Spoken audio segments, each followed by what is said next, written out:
Assalamualaikum warahmatullahi wabarakatuh. Shalom, Om Swastiastu, Namo Buddhaya, dan salam kebajikan bagi kita semua. Perkenalkan, nama saya Ratna Ulia Pramudita dengan NIM 110001221-234. Pada kesempatan kali ini, izinkan saya untuk mempresentasikan tugas argumentasi hukum kelas L dengan dosen pengampu Bapak Dr. Aditya Yuli Sulistiawan SHMH dan Ibu Eni Handayani SHM Hum. Selanjutnya saya akan memaparkan mengenai tugas pendapat hukum atau legal opinion terkait kasus pemerkosaan anak di Bandung, Jawa Barat dengan analisis putusan PN Bandung nomor 989/Pitsus/2021/PN Bandung. Yang pertama terkait kasus posisi. Kasus pemerkosaan yang dilakukan oleh Heri Wirawan selaku terdakwa terhadap 13 santriwatinya sebagai korban memasuki babak baru. Heri yang sebelumnya divonis dengan hukuman seumur hidup oleh Majelis Hakim PN Bandung, Jawa Barat, kini telah divonis hukuman mati. Hukuman vonis tersebut dijatuhkan oleh Hakim Pengadilan Tinggi Bandung pada saat sidang banding yang diajukan oleh Jaksa Penuntut Umum atau JPU. Bukan itu saja, Heri Wirawan diwajibkan membayar restitusi kepada 13 korbannya dengan nominal yang beragam. Namun biaya restitusi itu jika ditotalkan mencapai 300 juta rupiah. Kemudian kasus ini sendiri terbongkar setelah salah satu korbannya pulang ke rumah pada saat Hari Raya Idul Fitri tahun 2021 silam. Hal tersebut diketahui ketika orang tua korban menyadari bahwa ada sesuatu yang berbeda dari anaknya. Yang setelah itu diketahui bahwa anaknya tengah berbadan dua. Ternyata korban pemerkosaan Heri Wirawan sudah berjumlah 13 anak. Dari jumlah tersebut, 9 bayi lahir dari 8 korban. Pemerkosaan yang dilakukan oleh Heri sudah berlangsung sejak 2016 hingga 2021 dan terjadi di beberapa tempat seperti ruangan yayasan, hotel, hingga apartemen. Dalam melakukan aksinya, para korban diiming-imingi dengan biaya pesantren, sekolah gratis menjadi polwan, atau bahkan dibiayai kuliah. Dalam persidangan yang digelar di Pengadilan Negeri Bandung, Heri Wirawan mengakui perbuatannya yang telah memperkosa 13 santriwatinya. Kepala Saksi Penerangan Hukum Kejaksaan Tinggi Jawa Barat, Dodi Ghazali Emil, mengatakan bahwa pada sidang itu, terdakwa meminta maaf atas tindakannya dan ia mengakui khilaf. Setelah JPU melakukan banding ke PT Bandung, Heri pun akhirnya divonis hukuman mati. Sebelumnya, Heri divonis hukuman seumur hidup oleh Majelis Hakim PN Bandung. Dalam dokumen, Hakim juga memperbaiki putusan sebelumnya yang menghukum Heri dengan pidana seumur hidup menjadi hukuman mati. Bukan hanya divonis dengan hukuman mati saja, tetapi dalam putusan itu, Heri diwajibkan untuk membayar restitusi kepada korban yang berjumlah 13 dengan nominal yang berbeda-beda. Tetapi, apabila biaya restitusi itu ditotalkan mencapai 300 juta rupiah.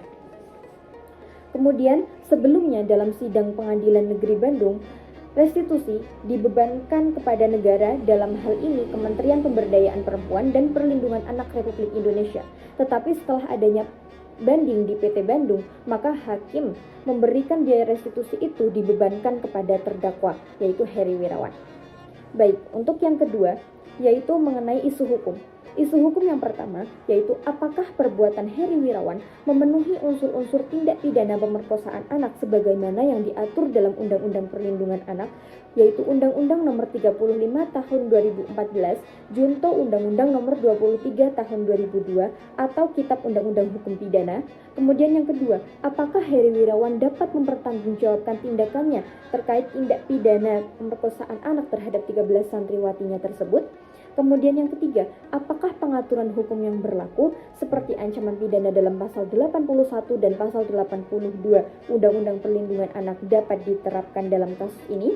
Kemudian yang keempat, bagaimana implementasi hak korban untuk mendapatkan perlindungan, restitusi, hingga rehabilitasi sesuai dengan Undang-Undang Perlindungan Anak dan Undang-Undang tentang Perlindungan Saksi dan Korban, yaitu Undang-Undang Nomor 13 Tahun 2006 Junto Undang-Undang Nomor 31 Tahun 2014. Dan yang kelima, apakah prosedur penyelidikan, penyidikan, dan penuntutan yang dilakukan oleh kepolisian, kejaksaan, dan pengadilan telah sesuai dengan hukum acara pidana, termasuk penanganan khusus untuk korban?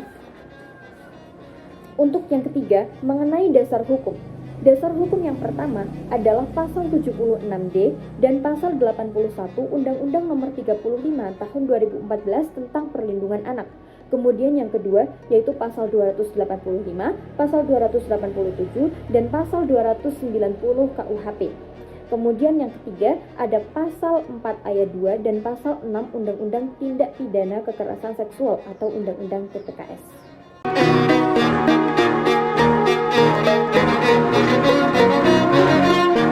Baik, selanjutnya mengenai analisis hukum. Analisis hukum yang pertama yaitu terdapat unsur persetubuhan atau kekerasan seksual yang dilakukan oleh Heri Wirawan terhadap 13 santriwatinya sebagai korban, di mana usia dari masing-masing korban adalah di bawah 18 tahun, yang dapat diartikan bahwa korban adalah anak, sebagaimana yang diatur dalam pasal 1 ayat 1 Undang-Undang Perlindungan Anak. Sehingga perbuatan yang dilakukan oleh Heri Wirawan memenuhi unsur-unsur tindak pidana pemerkosaan anak sebagaimana yang diatur dalam Undang-Undang Perlindungan Anak dan Kitab Undang-Undang Hukum Pidana atau KUHP. Bahwa pemerkosaan yang dilakukan dapat diartikan sebagai perbuatan persetubuhan dengan anak dengan paksaan, ancaman, tipu muslihat, kekerasan, penyalahgunaan kekuasaan, atau bujuk rayu. Dalam konteks anak, persetubuhan dengan anak tetap dianggap sebagai tindak pidana karena anak dianggap belum mampu memberikan persetujuan dalam pasal 76D junto pasal 81 Undang-Undang Perlindungan Anak. Unsur-unsur tindak pidana pemerkosaan anak dalam Kitab Undang-Undang Hukum Pidana atau KUHP meliputi 3 hal. Yang pertama yaitu unsur subjektif atau mens rea, yang kedua unsur objektif atau actus reus, dan yang ketiga kondisi khusus pada anak. Terdakwa Heri Wirawan dengan sengaja melakukan tindak pemerkosaan tersebut terhadap santriwatinya selaku korban, sehingga tindakan tersebut termasuk pada kesengajaan. Kemudian perbuatan pidana oleh Heri Wirawan terhadap korban bahwa persetubuhan tersebut dilakukan dengan anak tanpa persetujuan, yang sebagaimana dijelaskan dalam pasal 287 KUHP. Santriwati yang menjadi korban berusia di bawah 15 tahun atau belum matang secara seksual berdasarkan pada pasal 287 ayat 1 KUHP, sehingga segala bentuk persetubuhan dianggap sebagai tindak pidana meskipun tanpa paksaan. Kemudian analisis hukum yang kedua yaitu Heri Wirawan dapat mempertanggungjawabkan secara pidana terkait tindak pidana pemerkosaan anak terhadap 13 santriwatinya tersebut sesuai dengan ketentuan perundangan yang mengatur demikian. Akibat hukum dari pemerkosaan anak tersebut melanggar ketentuan pasal 76D dan pasal 81 Undang-Undang Perlindungan Anak sehingga pelaku dapat dijatuhi hukuman pidana. Ketentuan pidana berdasarkan pada pasal 81 ayat 1 dijelaskan bahwa setiap orang yang melanggar pasal 76D dipidana dengan pidana penjara paling singkat 5 tahun dan paling lama 15 tahun serta denda paling banyak 5 miliar. Pasal 81 ayat 3, jika pelaku adalah orang tua, wali, pengasuh, pendidik, atau pihak yang memiliki hubungan dengan anak, termasuk posisi berkuasa, pidana ditambah sepertiga dari ancaman pidana pokok. Pasal 81 ayat 1, hak-hak tertentu pelaku seperti pekerjaan atau kebebasan tertentu dapat dicabut atau pelaku dapat dikenai tindakan kebiri kimia dan pemasangan alat pendeteksi elektronik untuk mencegah pengulangan tindak pidana. Tindak pidana ini merupakan kejahatan serius dengan penekanan pada perlindungan anak dari eksploitasi seksual dan kekerasan. Selanjutnya analisis hukum yang ketiga bahwa pasal 81 ayat 1 Undang-Undang Nomor 35 Tahun 2014 tentang Perlindungan Anak mengatur tentang pertanggungjawaban pidana pelaku persetubuhan yang dilakukan dengan kekerasan atau ancaman kekerasan. Pasal ini berbunyi, setiap orang yang melanggar ketentuan sebagaimana dimaksud dalam pasal 76D dipidana dengan pidana penjara paling singkat 5 tahun dan paling lama 15 tahun dan denda paling banyak 5 miliar rupiah. Selain itu, terdapat pasal 82 ayat 1 yang berbunyi, setiap orang yang melanggar ketentuan sebagaimana dimaksud dalam pasal 76I dipidana dengan pidana penjara paling singkat 5 tahun dan paling lama 15 tahun dan denda paling banyak 5 miliar rupiah. Terdakwa Heri Wirawan yang divonis hukuman mati juga dibebankan uang pengganti kerugian atau restitusi yang harus diserahkan kepada 13 korbannya dengan total mencapai 300 juta sudah tepat. Di mana dalam kasus ini berarti pasal 81 dan pasal 82 Undang-Undang Perlindungan Anak dapat diterapkan aturan pidananya.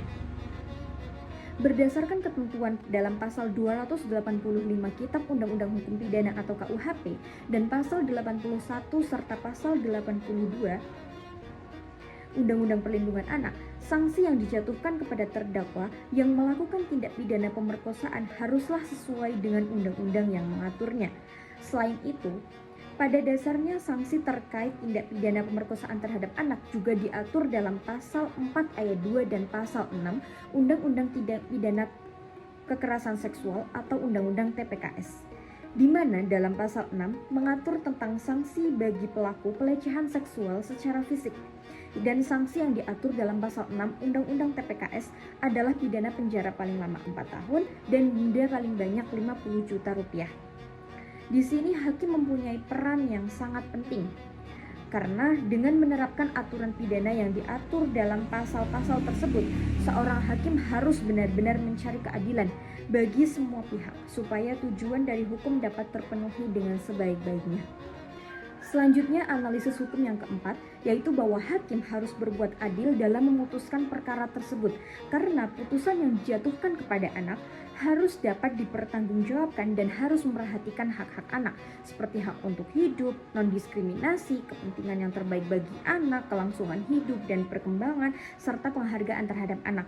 Langkah-langkah yang diambil untuk memastikan anak sebagai korban mendapatkan perlindungan dan pemulihan yang memadai dapat dilihat dari implementasi hak korban untuk mendapatkan perlindungan, restitusi, dan rehabilitasi yang sesuai dengan Undang-Undang Perlindungan Anak dan Undang-Undang tentang Perlindungan Saksi dan Korban, yaitu Undang-Undang Nomor 13 Tahun 2006, junto Undang-Undang Nomor 31 Tahun 2014, di antaranya sebagai berikut.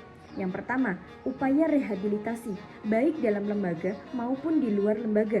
Kemudian yang kedua, upaya perlindungan dari pemberian identitas melalui media massa dan untuk menghindari labelisasi. Kemudian yang ketiga, ada pemberian jaminan keselamatan bagi saksi korban dan saksi ahli, baik secara fisik, mental, maupun sosial. Dan yang keempat, yaitu pemberian aksesibilitas untuk mendapatkan informasi mengenai perkembangan perkara.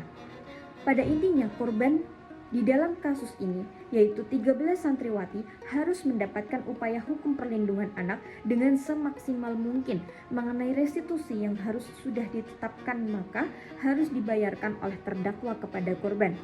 Pada intinya, 13 korban harus mendapatkan hak-hak mereka kembali dari sanksi yang telah dijatuhkan kepada terdakwa. Kemudian untuk analisis hukum yang kelima, yaitu bahwa pihak berwenang, baik kepolisian, kejaksaan maupun pengadilan telah memenuhi kewajibannya untuk melindungi hak-hak anak selama proses hukum berlangsung. Prosedur yang dilakukan dalam proses penyelidikan, penyidikan, dan penuntutan juga telah sesuai dengan hukum acara pidana, termasuk penanganan khusus untuk korban anak.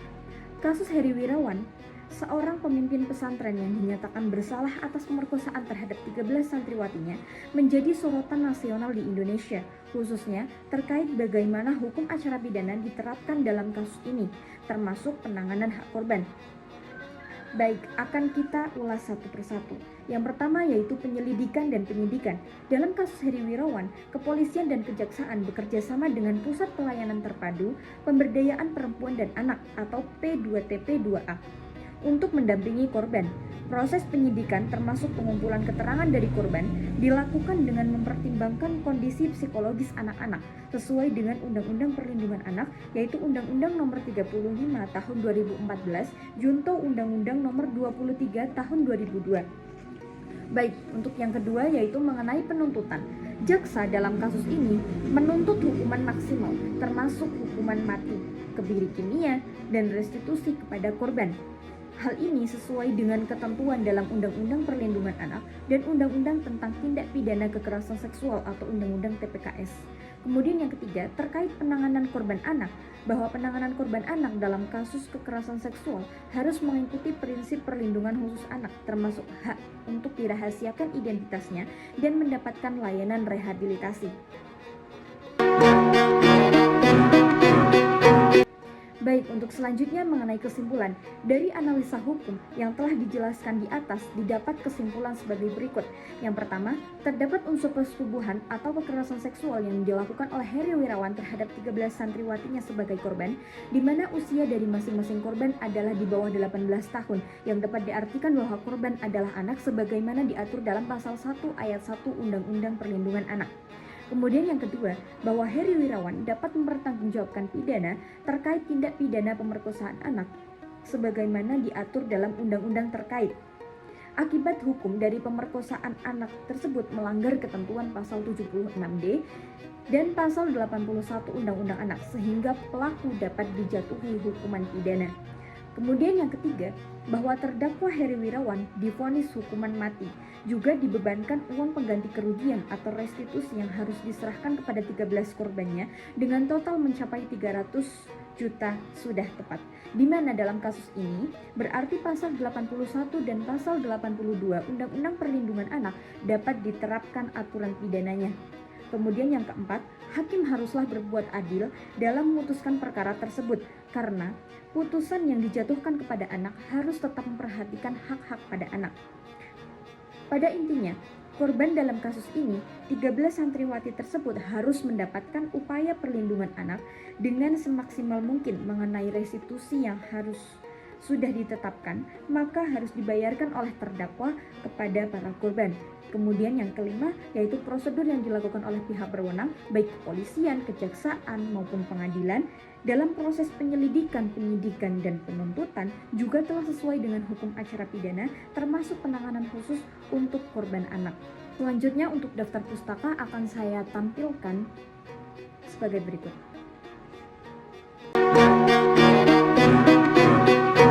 Semarang, 27 November 2024. Hormat saya, mahasiswa argumentasi hukum kelas L, Fakultas Hukum Universitas Diponegoro, atas nama Ratna Ulya Pramudita dengan NIM 110001221-234 ditandatangani. Terima kasih. Sekian presentasi yang dapat saya sampaikan. Apabila ada kurang lebihnya, mohon maaf. Wassalamualaikum warahmatullahi wabarakatuh.